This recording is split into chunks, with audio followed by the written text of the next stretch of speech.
Well, folks, welcome to one more edition of Politics on Right. I'm Egberto Willies, your host. Thank you so kindly for being part of the show. We are going to have a great show for you today. We have a great show for you today. We got how many videos? I got two solid videos. Is that just what I got? Two? The one about Morning Joe and the third embarrassing defeat? Yep, got you two good interviews, or not interviews, two good videos for you today.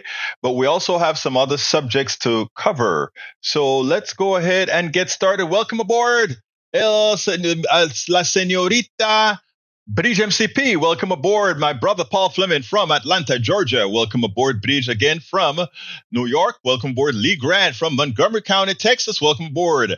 Michael Rudnin from Brooklyn, New York. Welcome aboard. Who else is here? Yvette Avery Herod, the one who posted first from Atlanta, Georgia. How are all my people doing? Welcome aboard. Where are all my peeps on YouTube? YouTube must not have sent the link out. The subject must have been too hot, maybe, for YouTube to go ahead and send out. Am I getting throttled? I think I'm getting throttled, but you know that happens every so often.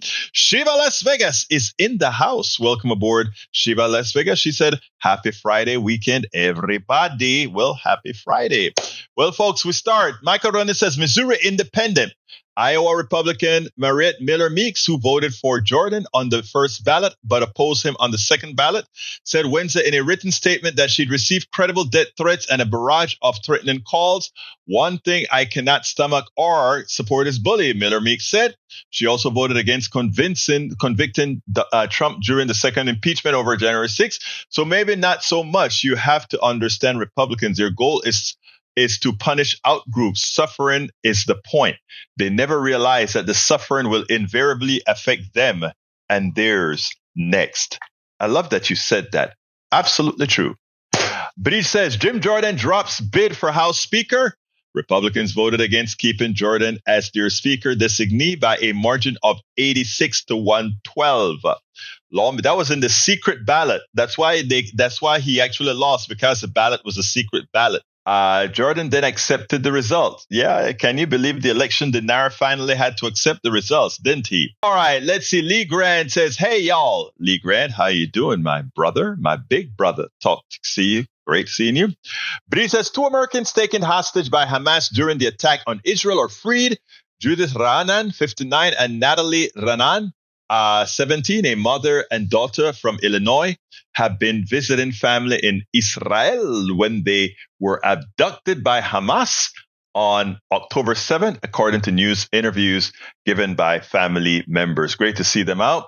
Paul Fleming says a judge in Alex Jones' bankruptcy case ruled on Thursday that he will not be allowed to use his Chapter 11 filing to evade paying more than $1 billion in verdicts to families of the Sandy Hook shooting. Love to hear that. Shiva Las Vegas says, hello, everybody. And AVQ says, throttle, audio video is good. Throttled mean that they are not, whenever you start up a thing on Facebook or YouTube or whatever, they start to throw your links inside of people's feeds. And when you see that, we already don't get into a lot of feeds because of, what happens. We have about 30,000 people following us on YouTube, but they don't get the stuff in the feed, right? They don't get the notifications, and even though they have it turned on, but they don't get it.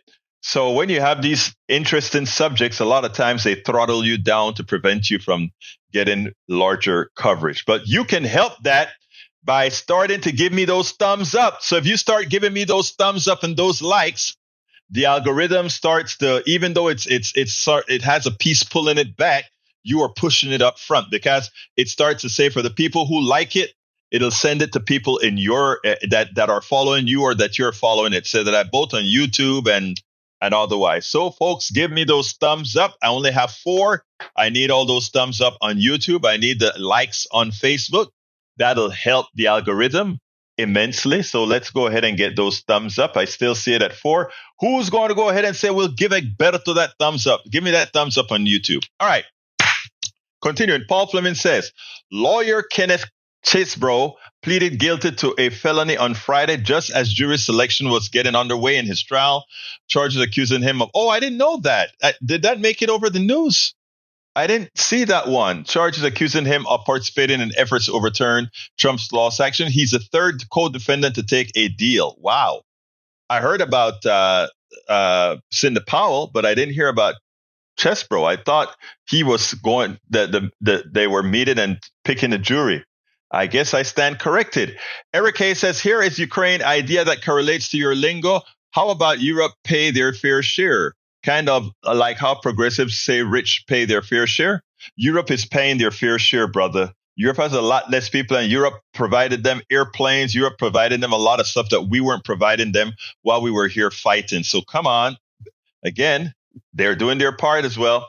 Eric Hayes says electric car maker Tesla share price fell 9% Thursday morning after the company released a poor third quarter report, and CEO Elon Musk expressed pessimism about the global economy, a development that cut Musk's net worth by about $24 billion. Who cares about Musk? Who cares about Musk? All right, but he says third, I thought second, or you counting Michigan. What are we talking about? What are we talking about? What are we talking about? You may have to help me there, Breach, because I missed something there. All right. Shiva Las Vegas says, give a thumbs up. Let's go, folks. Give more thumbs up on YouTube. Breach MCP says 8 watching, 5 thumbs. Not good.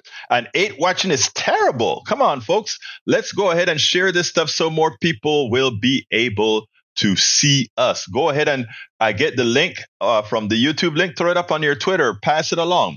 Shiva Las Vegas says Tesla is an overrated, ugly car. A lot of good-looking electric cars, I think, will be coming out, especially from Ford and GM. Good car makers, good engineers. They have great engineers, actually. They just don't get the wherewithal from the capitalists to go out there and turn the cars that they've designed into actual products that are out there. All right.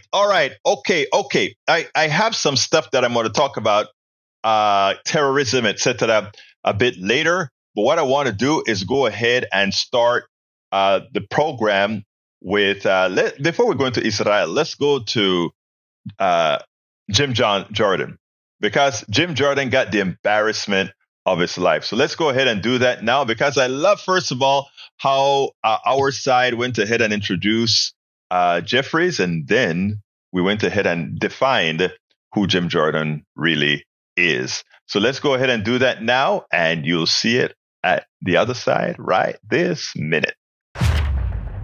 Kathleen Clark came out to nominate Hakeem Jeffries for Speaker of the House. This is his third nomination in this round to go up against Jim Jordan, of course. And she came out with, yes, of course, an endorsement of Hakeem. But look at how she defined Jim Jordan.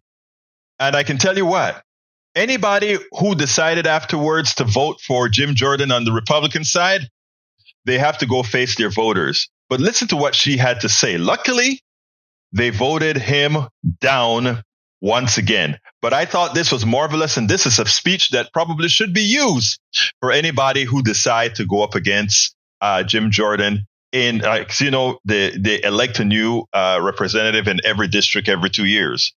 They should use some of what she had to say in his district. I bet somebody can beat this guy and beat this guy resoundingly. Check this out. 212. It's a New York area code. And it's our call for a speaker of integrity, intelligence, and inclusion. 212 is our call for a speaker who will protect our children, our veterans, our planet. 212 is our call for a speaker who will grow the middle class, lower costs, create good-paying jobs, and make healthcare affordable. 212 is our call for a speaker who will secure liberty, justice, and opportunity for everyone. Well, the unanimous call of 212 House Democrats has been answered by our nominee for Speaker, the gentleman from Brooklyn, the leader of our House Democratic Caucus, the Honorable Hakeem Jeffries. Majority's nominee is disconnected from the American people and their values. MAGA extremism is designed to divide, and it has broken the Republican Party. Their nominee's vision is a direct attack on the freedom and the rights of the American people, and he's got the record to prove it. The Republican nominee has voted against health care for children, for veterans, even for 9/11 survivors. He has opposed lowering the cost of insulin repeatedly. He wants to cut Social Security and Medicare. Don't take it from me. It was raised on the other side of the aisle just this week as a selling point to make him Speaker. Over his 16 years in the House, the Republican nominee has never supported a farm bill. What does that mean? What does that mean? It means he has turned his back on farmers, on rural communities, and the 11 million children who go to bed hungry in this country. The Republican nominee wants a national abortion ban with no exceptions for rape, incest, or the health of a mother. We want to make our own healthcare decisions in consultation with our families, our doctors, our faith, not with Jim Jordan. The Republican nominee plotted to overturn the 2020 election, traffics in misinformation, and is a true threat to our democracy and our Constitution. I have had the privilege of working here in the People's House for almost 10 years. And I've gotten to know many of my colleagues on the other side of the aisle. And I know that you hear the same thing that I do. The American people expect us to work together on their behalf. It is not too late for the majority to choose a bipartisan path forward to reopen the House. Take yes for an answer. Every day, the majority chooses to engage in a Republican civil war that is threatening their own members instead of engaging with us in the work of the American people is a day that weakens this institution and the standing of our country. Once again, Hakeem Jeffries got his 212 votes. And Jim Jordan lost even more votes. This time, 25 Republicans voted against Jim Jordan. And what did he end up doing at the end of the day? He had to quit. And why did he quit? He claimed he was going to go on and on and on and on. Why did he quit? There was a secret ballot held where all the Republicans came together. 112. In a secret ballot, 112 says, "Stop running, Jim Jordan. Stop running. We don't want you." 89 still voted for him. And you know, a lot of those in 89 were simply scared that their secret ballot would not be all that secret. So again, Jim Jordan decided he had to walk. But get ready for the vengeance that's coming, because we know Jim Jordan is a bully. He's not only an insurrectionist, he's not only a coup plotter, he's also a bully, and he'll try to bully all those that went out against him. But who does want a creeper to be the Speaker of the House? I don't think anybody would. Good job.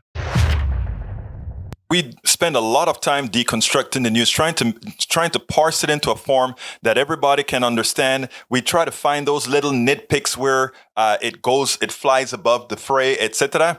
If you really like these videos that we do, I want to ask a big favor. Please go ahead. Number 1, subscribe to our channel. And number 2, please join if you can. Thank you so kindly for watching. Keep watching. Please remember to share. We must populate the entire internet with our progressive message, a message that we know is what most Americans say that they want. So help us, please join. Absolutely so, folks. Absolutely, folks. So, folks. Anyway. So, as you can see, Jim Jordan had to leave. He had to leave because even his own kicked him out. Before I continue with the next subject, let me go ahead and pick up on my my chat here.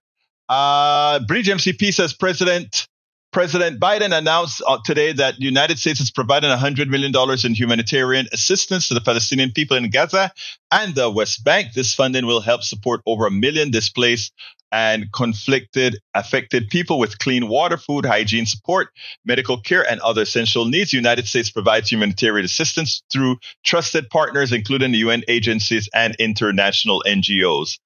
Maywood is in the house. Welcome, Maywood. E2247 is here as well. Paul Fleming says ProPublica interviewed more than 100 undocumented dairy workers. They said they are isolated, stuck on farms where they work and often live. They struggle to get their kids' school to immigration hearings. They delay medical care. You can call Uber because you can't call Uber because there isn't any. You can't take the bus because there aren't any. The closest barbershop is 15 miles away. The closest grocery store is 25 miles away. Shame, huh? That's how we treat those who take care of us. E2247 says Hamas has returned 2 hostages, but he's reported that earlier. Ranjit says 212 is a Manhattan area code. Interesting they'd mentioned that. Daniel Ledo says we're still not talking about the coming global war and political realignment. Actually, there's some truth to. You're going to let me talk about this, Michael Ledo, because Daniel Ledo, because I'm concerned for real. I don't know who watched Biden's speech yesterday. I didn't like Biden's speech. I think this is where Biden actually is living in the past and believing that the arrangement of the world remains the same. That could not be further from the truth, right? Could not be further from the truth. And it's concerning. And the reason it is concerning is sort of what Daniel Ledo has to say there. But it's not in the way that Daniel Ledo would imply it. Let's give an example here. The president went ahead and hug on Benjamin Netanyahu. But Netanyahu is not a good guy, neither in Israel or outside of Israel. He's a tyrant. He's a tyrant that exists because of the same reason Donald Trump exists. You put enough people in fear, and they will elect that tyrant that they think can protect them. And that is who Benjamin Netanyahu was. But now that Hamas has come over to Israel and murdered, assassinated, killed 1,400 people, what that means is that Netanyahu has now proven to the Israeli people that they're not safe under him. And what he wants to do is create a humongous conflict now, right? And that conflict means the possibility of invading Israel. Now, the president ran over to Israel. Let me tell you what I understood what the president did. The president wanted to forestall the ground attack and an overreaction by Israel. So he wanted to tell Israel, I've got your back, I've got your back, I've got your back. You can take it easy. You don't have to go all full cocked right now.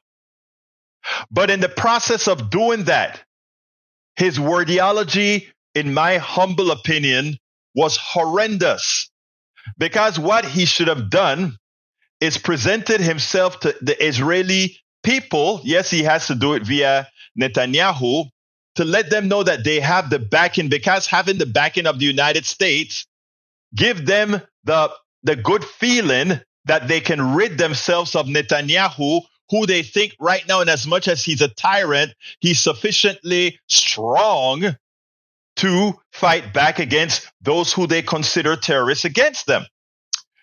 But what they fail to realize is the rest of the world has grown up. The rest of the world has seen what Netanyahu and the right wing has done in Israel. They've seen it.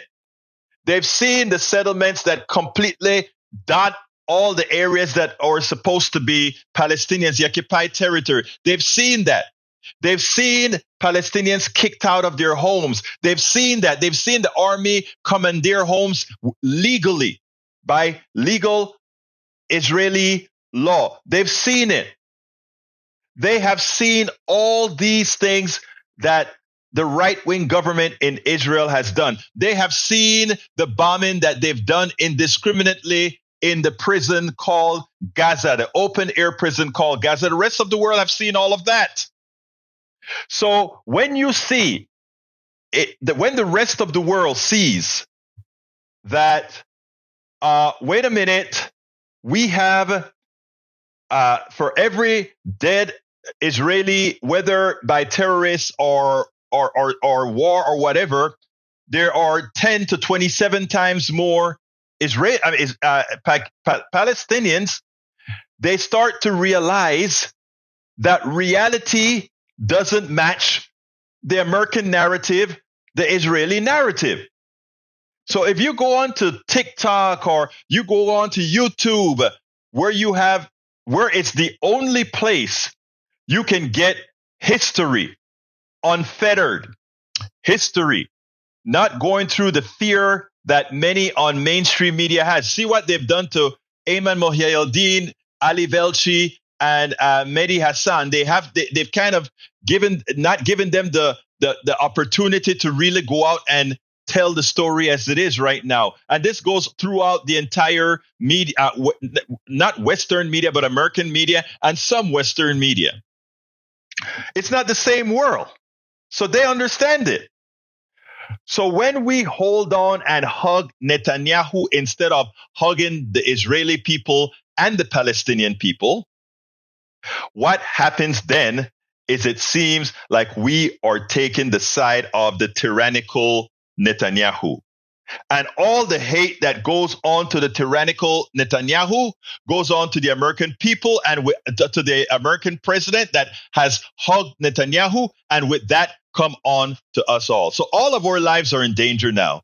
Wherever we fly, whether you go to Santo Domingo, whether you go to Jamaica, whether you go to Panama, whether you go to Iraq, whether you go to Europe, we should always now fear, because we are to pay the price of hugging that person that has caused a lot of pain elsewhere. And what can that cause? The eruption in the Middle East. And when we start talking about the involvement of Turkey to protect its interests with Palestinian, when it comes to Lebanon, Turkey, and all these Arab countries, their governments may not want to be involved. They don't care about the Palestinians. They are just capitalists. They are more rough capitalists than we are. Okay. But they don't care about Palestinians. The government of Egypt, the government of Saudi Arabia, the government of Yemen, the government of the United Arab Emirates, none of them give a hoot about the Palestinians. Right? I'm talking about the governments now. But the people are kin.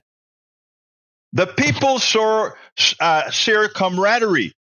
So these governments have to be looking down at their people and seeing what the reactions are.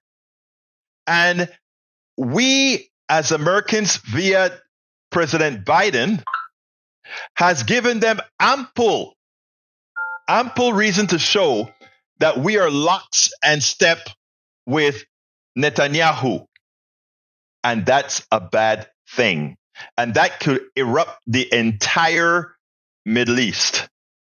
And in erupting the Middle East, that can bring in all the other powers. And then when Israel overreacts, because it's a very small place, and if you have Lebanon coming from one side, you have Egypt coming from the other side. I'm talking militants in Egypt.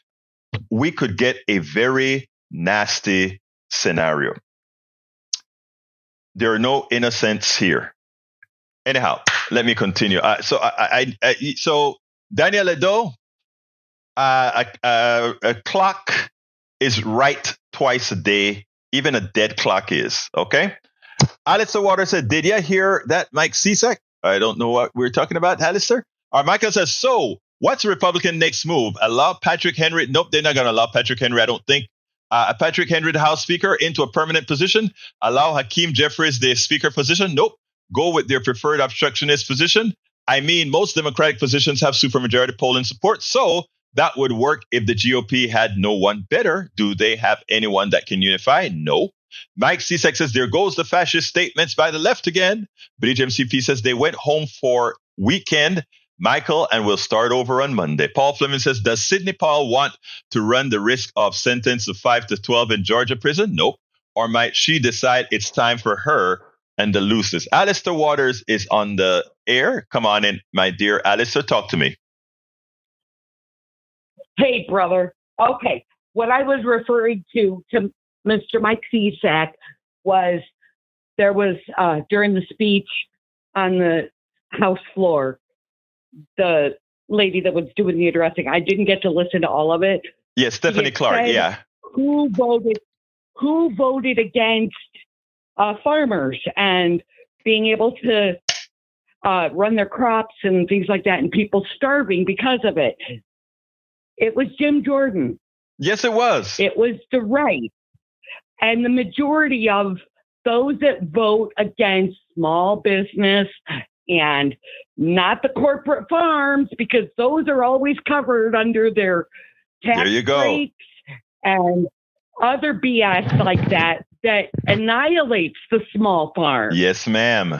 I'm a girl from Southwest Lower Michigan, where we're surrounded by Amish and farms. Yes. In my old hometown. So I know some things. Did I ever work on a farm? No, but I had a ton of family that had farms that no longer have those farms. Right. So for Mr. Cisak, I just hope that he heard that and saw that.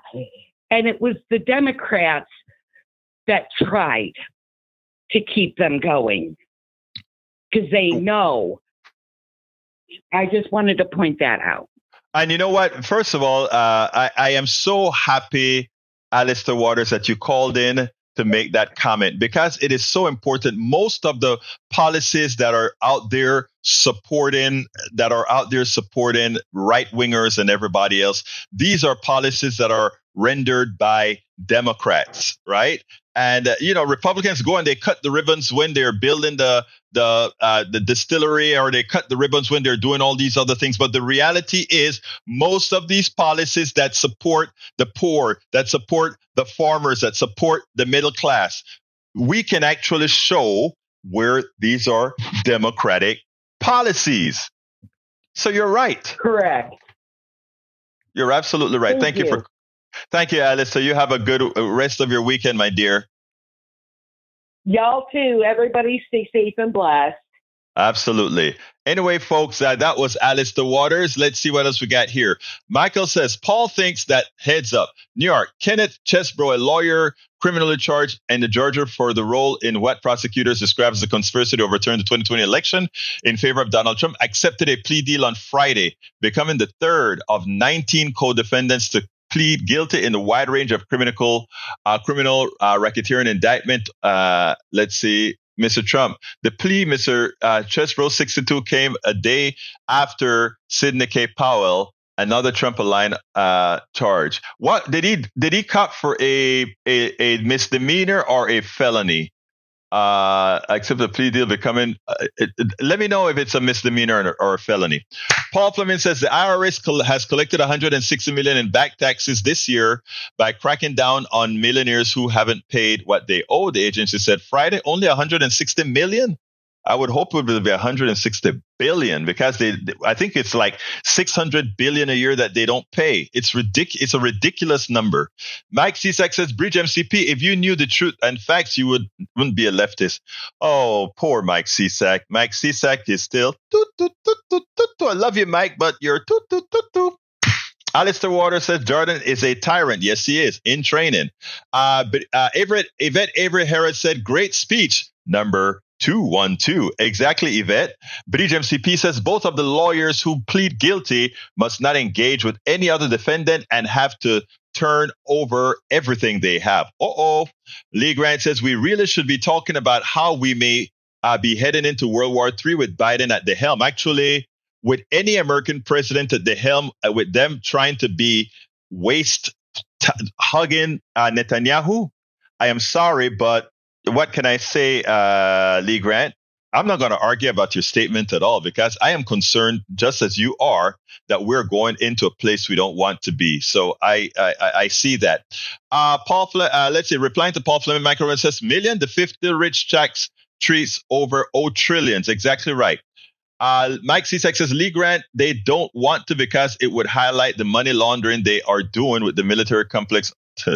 Oh boy, I feel for you, really, Mike Cisak. I really, I would love to sit down and I'd love to bring you to my home here in Texas and sit down and have coffee on the porch and just talk and talk and talk.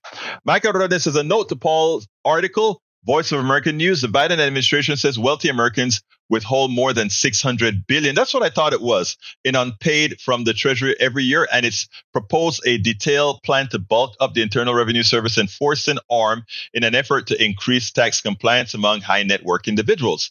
Today, total unpaid taxes will rise to about $7 trillion over the course of the next decade if left unaddressed.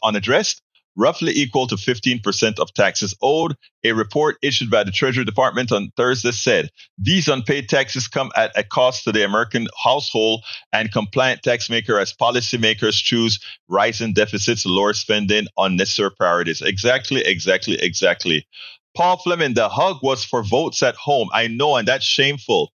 Ron Backman says Democrats BS. No, actually, everything that I say here can be corroborated, my dear friend. Please fact check me as you will. Daniel Ladell said, seems like the fear Netanyahu used to get elected was completely justified. No, I don't think so. I think Netanyahu created the issue with Hamas. If you take a look, Netanyahu was funneling money to Hamas because he didn't want a two-state solution, and having a moderate government like the Palestinian Authority that would make the two-state solution more viable. So no, please read, and also do what again? Read. Mike Cisak says, British MCP, the Sidney Paul deal shows that Fannie and the prosecutors didn't have a case and offered practically no charges to plead guilty. Are you telling me that six misdemeanors, $6,000 fine, you're going to speak up against the people you're in the conspiracy with, and that is saying they had nothing on her? Mike Cisak, how do you not look in the mirror and laugh at yourself? She got convicted. She pleaded guilty. And we always knew she was a lesser player. They want the big fat cat, so they are using somebody that was right next to the president. Come on, Cisak. You know better. Paul Fleming says it'll be nice if the Democratic congressional leadership across the board loudly condemned this and made a public statement in solidarity with the targeted Muslim colleagues who are now again facing death threats. But I'm not holding my breath. You shouldn't hold your breath because Ilhan Omar and Rashida Tlaib will continue to be terrorized. They'll continue to be terrorized. Michael Ronan says, Daniel Ado, Israelis steal land, treat Palestinians as subhuman, create the fear you're referring to, then wonder what happened when people are crushed. I mean, if some other group treated you and yours like that, what would you do? It's interesting because people try to, and this is what I try to tell people. I tell this people on KPFT all of the time. You first dehumanize a particular group that you can put in an identifiable block. If you dehumanize that person or that group, you can do anything to them, and the rest of society would look the other way because you have taken away their humanity. And that's what many have done to the Palestinians. They have removed these people's humanity on the outside. So when Israel, through not just recently, but when Israel continued to bomb them, when they kept them in bondage in Gaza, when they did all these things, when Israel did all these things to the Palestinians, they're subhuman, man. You hear what they report, other guys call them animals?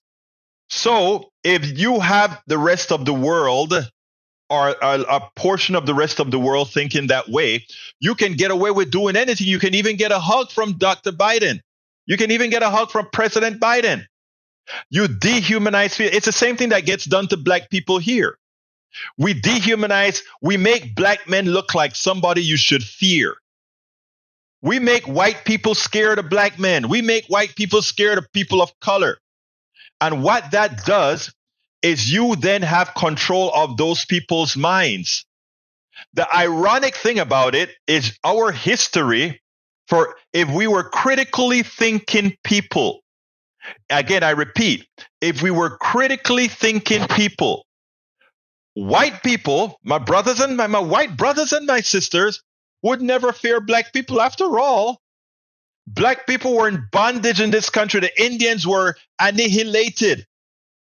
Who are the people that should be showing fear? Palestinians are the ones that are dying in raves. Black folks are the ones that were shot down, enslaved, and etc. Latinos are the ones shot down, enslaved. Why is it that these are the people that people fear? These people should be the one fearing others. So it is amazing. It is simply amazing how we have allowed others to create a narrative to make you think, to make you lose your ability to think critically. And we have ample examples right here in our room that shows the lack of critical thinking and what happens when you go ahead and allow yourself that ability to not critically think. To not critically think. All right. Continuing. Let's see what else I got here. Para ver. I'll scroll down from some of those here. Let's see. I'm scrolling down to Mike Cisak the Hill. The Supreme Court previously ruled that a gag order is constitutional if it can protect the rights to a fair trial, is as least restrictive as possible, and will be effective. Yale Law School explains. Bridge MCP says can't give medicine to the dead, so don't argue with the right. Actually, remember, well, I'll talk about that afterwards. What else we got here? Bridge MCP says Michael Rudden to Mike. Oh, yeah, I read that already. Bridge MCP says that we read that already with Charlesboro. Oh, okay. Lawyer Kenneth Charlesboro pleads guilty over efforts to overturn the Trump's 2020 laws. I read that part. 17 others with violating racketeering. Cheesebro, he was sentenced to 5 years probation. Oh, okay.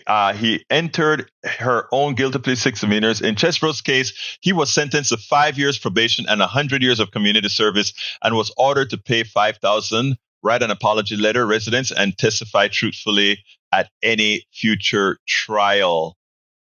But I didn't see. Let's see. With prosecutors agreeing to dismiss the other charges. Okay. He pleaded guilty to one felony charge of conspiracy to commit in a last-minute deal with the. Oh, so he did get a felony. That's good. He got a felony. All right. Continuing.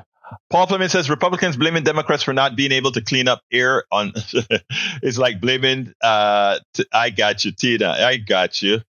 All right. Let's see. Dan Ledo. That's not for me. Bart was on fire. Don't know who Bart is. Let's see. Israel promised Red Crescent open access to injured Palestinian. The Red Crescent entered Gaza. The Israeli bombed Red Crescent, killing the doctors, nurses, techs, and also injuring died. Oh, that's it's so common now, right? All right. I got let's see. I got another video to show you, but before I show you the video which has to do with Israel. No, let me go ahead and show that video, and then we'll take it on the other side. Our entire mainstream media, in general, are cheerleaders for the government of Israel, the Netanyahu government inclusive, something that is undeserving, especially given the actions of this right-wing government, a government who tries to take over the Supreme Court undemocratically, a government who bombs Palestinians even before this terrorist attack on Israel in an indiscriminate manner that have killed thousands of Palestinians. And again, America still gives the government a pass.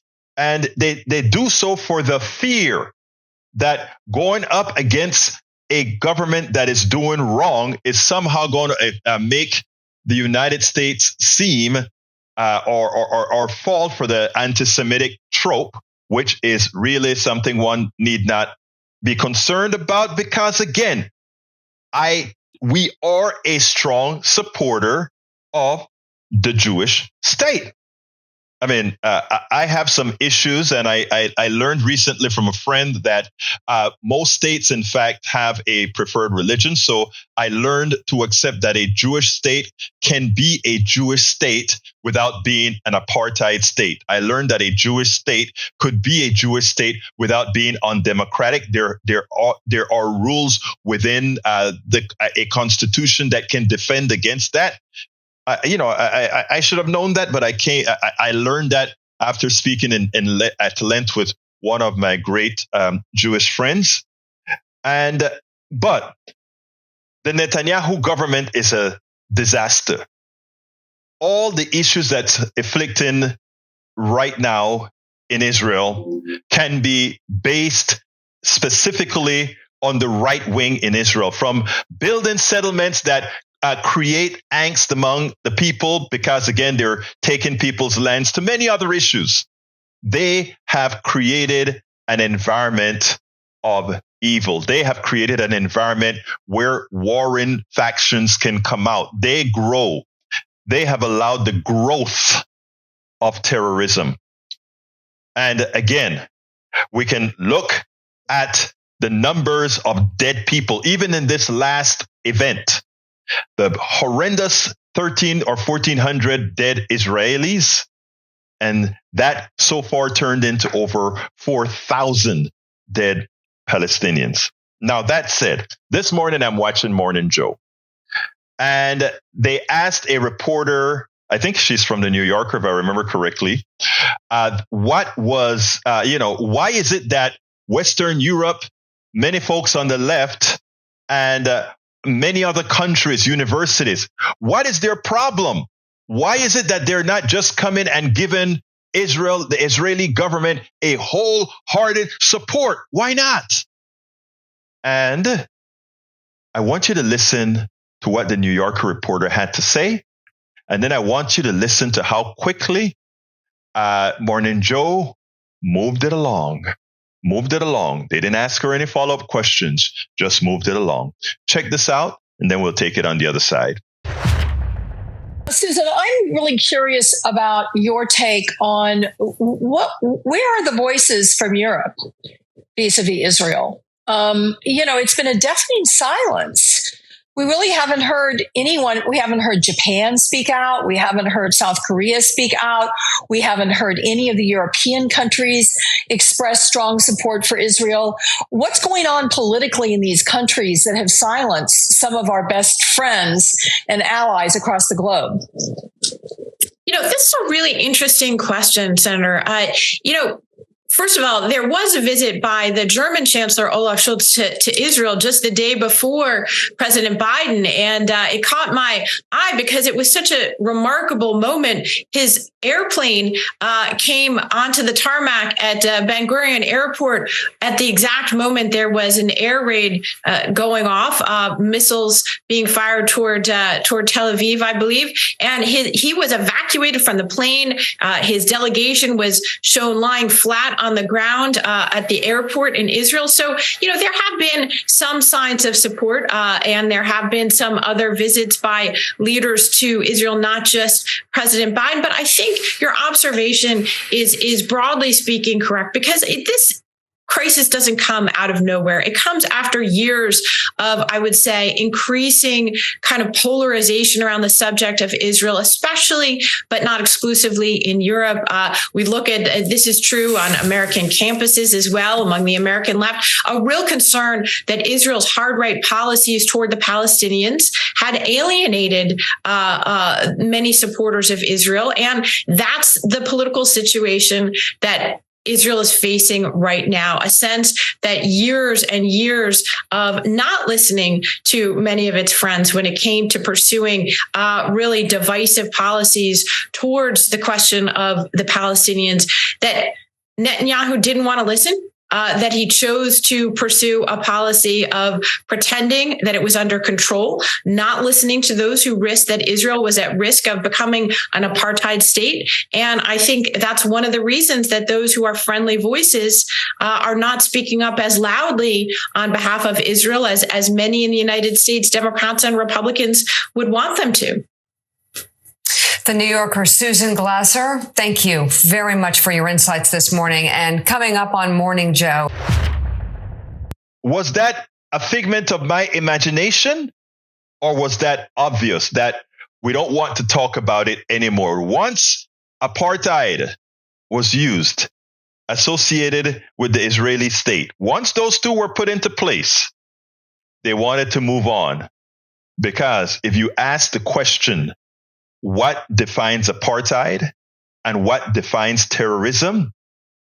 Some of the answers based on what Netanyahu has done and is doing would become very difficult to answer. No doubt about that. No doubt about that. No doubt about it. Anyway, I have the other subject that we need to tackle real quickly is the shameful price gouging by Pfizer. Remember, most drugs that are created on the market, its genesis, the beginning of said drug, was with us. Don't ever forget that. Our university, the institutions funded by our government, our taxes that we all pay. Remember, we are the government. We pay taxes and they develop drugs. Right? Now look at Paxlovid. It cost them $13 to produce.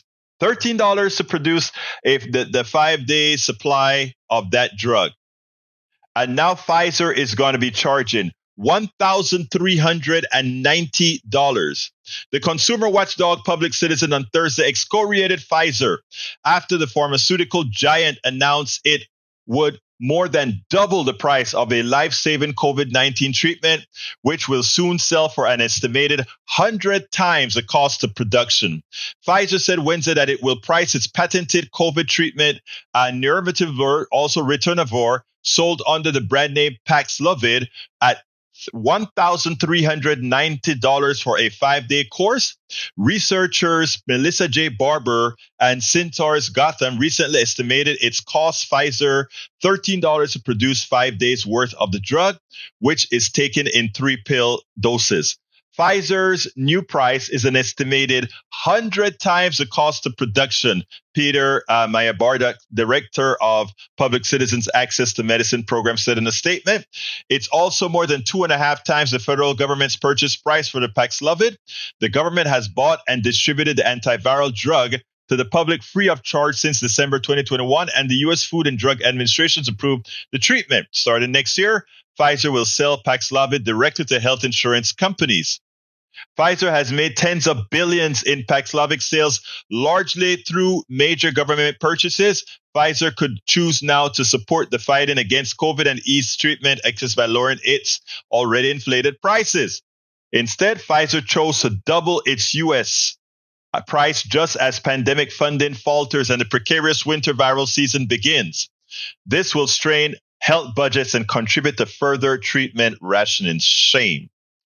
Pfizer treats Paxlovid like Prada handbag, a luxury for the few rather than a treatment for the many, says Bardaric, added for shame. Medical professionals and patient advocates had voiced concerns that increasing the price of Paxlovid would leave at risk people without access to life-saving drug, which is proven to reduce the risk of death or severe illness from COVID-19 for patients with weakened immune systems and or ailments like diabetes and heart conditions. It is shameful. It is shameful. It is shameful. Pfizer reported profits of $31.4 billion in 2022, a 43% increase over the previous year. Pfizer CEO Borlat took home $33 million in compensation last year, a 36% increase. What did that person do to make that money? What did that person do to make that money? Absolutely nothing. That is what our economic system brings. That is the theft within our economic system. And we must mitigate this as best we can. It is time to nationalize the drug industry. We can use the drug manufacturers as just that. Drug manufacturers. We have always invented the drugs. We, the people, have always invented the drugs. The engineers whose minds created these drugs, they don't get compensated like the business people who know nothing about creating anything scientific for you. So they should deserve absolutely none of that. I have another piece I want to cover here. And this has to do, everybody who has watched our chat would always see our brother Eric Hayes talk about Colony Ridge, Colony Ridge, Colony Ridge. Well, Colony Ridge had they had a hearing in Austin yesterday, I think it was, or recently. I think it was yesterday. And we have the results. It was all a lie. And Mr. Eric Hayes, there's an article for you to start with. All right. But it was all a lie. What did they find after that hate group that was pushing that message about? And this is done in all counties around this country to try to scare middle-aged white people. Okay? It's done all over. So let's educate ourselves of what occurs. And here it is. Here's what they found at the hearing. Here are some things that we learned from the hearing. Crime is lower in Colony Ridge than in Travis County. Cartel and gang members live in Colony Ridge and are under federal surveillance, just like cartel and gang members live all over Texas. Law enforcement is only aware of this because of federal surveillance and has caught said cartel members breaking any laws.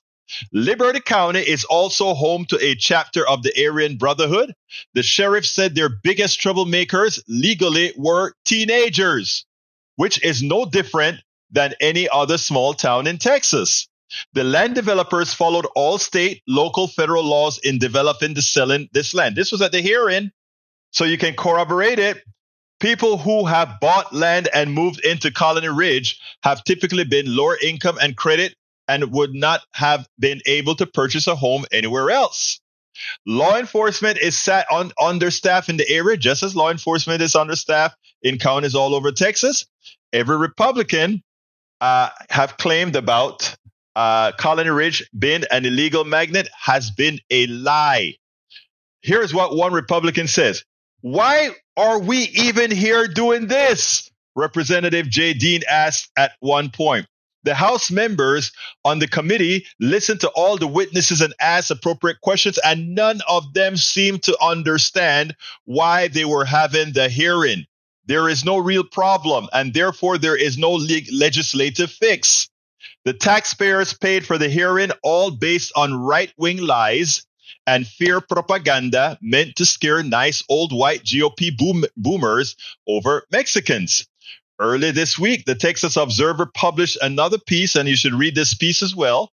If you want to be fair, you should read a piece titled, let me type it in there.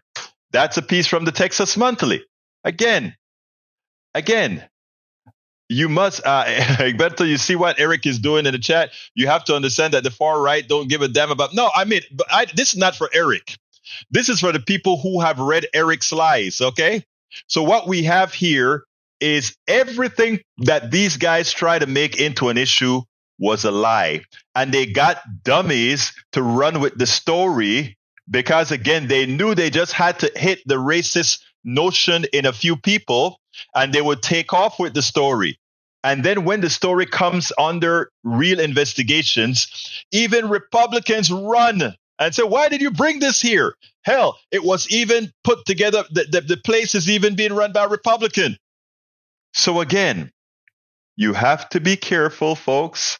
And all you right wingers that like that get fooled all of the times, you know, remember what Johnson said about picking your pockets. Look it up.